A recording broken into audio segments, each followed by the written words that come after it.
চাঁদা না দেওয়ায় 10টি দোকানে তালা লাগিয়ে দখল নেওয়ার অভিযোগে জামায়াত নেতাসহ 4 জনকে গ্রেপ্তার করেছে আইনশৃঙ্খলা রক্ষাকারী বাহিনী। সোমবার সন্ধ্যায় নাটোরের বড়াইগ্রামের আহমদপুর বাজারে অভিযান চালিয়ে তাদের গ্রেপ্তার করা হয়।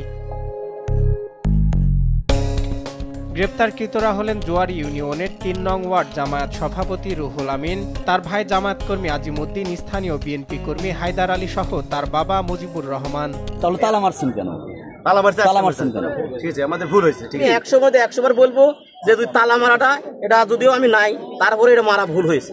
100 মধ্যে 100 আমি বলছি অন্যায় হয়েছে তো, যে অন্যায় হয়েছে।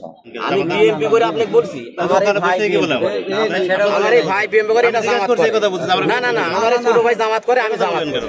পুলিশ জানায় দোকান মালিক কোরবান আলী, শাহ আলম ও মোতালেব হোসেন দীর্ঘদিন ধরে বৈধ মালিকানা ও দখলে থাকা অবস্থায় হঠাৎ করে অভিযুক্তরা প্রতিটি দোকানের জন্য মাসে 5,000 করে চাঁদা দাবি করে। তা দিতে রাজি না হওয়ায় তারা 10টি দোকানে তালা লাগিয়ে দেন এবং ব্যবসায়ীদের হুমকি দেন।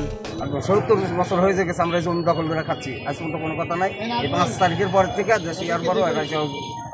আমাদের উপর চাঁদাবাজ আসলে ফোন মারফত আমার বড় ভাইয়ের কাছে একজন বলছিল যে প্রত্যেক দোকান থেকে 5,000 টাকা করে দিতে হবে। আমরা কেটে খাওয়া মানুষ, আমরা আমাদের সংসার চলে এই দোকানদারি করে।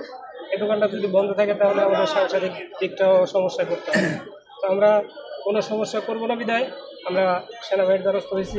অভিযোগ পেয়ে সেনা ক্যাম্প ও বড়াইগ্রাম থানা যৌথভাবে অভিযান চালিয়ে দোকানগুলোর দখল পুনরুদ্ধার করে প্রকৃত মালিকদের জিম্মায় দেয় এবং 4 জনকে গ্রেপ্তার করে। মানে এমন অবস্থা মানে বাড়াইতে দিচ্ছে না, ভাই আমাকে বাড়াইতে দেন, তাড়াতাড়ি বন্ধ করে। রাজীব, রনি, আপনার আরো 2-1টা নাম আমার সভাপতি। অভিযুক্তদের গ্রেপ্তারের বিষয়ে বড়াইগ্রাম থানার ভারপ্রাপ্ত কর্মকর্তা গোলাম সরোয়ার হোসেন বলেন, চাঁদাবাজির ঘটনায় মামলা হয়েছে, গ্রেপ্তার 4 জনকে আদালতে পাঠানো হয়েছে।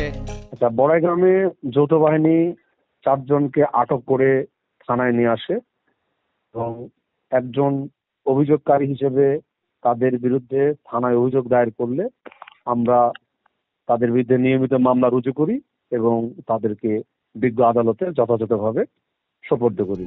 দিন দিন বেড়ে যাচ্ছে চাঁদাবাজদের দৌরাত্ম্য, তাই এদেরকে এখনই লাগাম টেনে না ধরলে আগামীতে ভয়াবহভাবে বেড়ে যাবে চাঁদাবাজি, এমনটাই মনে করেন অনেকেই। সজল বিশ্বাস, নিউজ ডেস্ক, দেশ টিভি।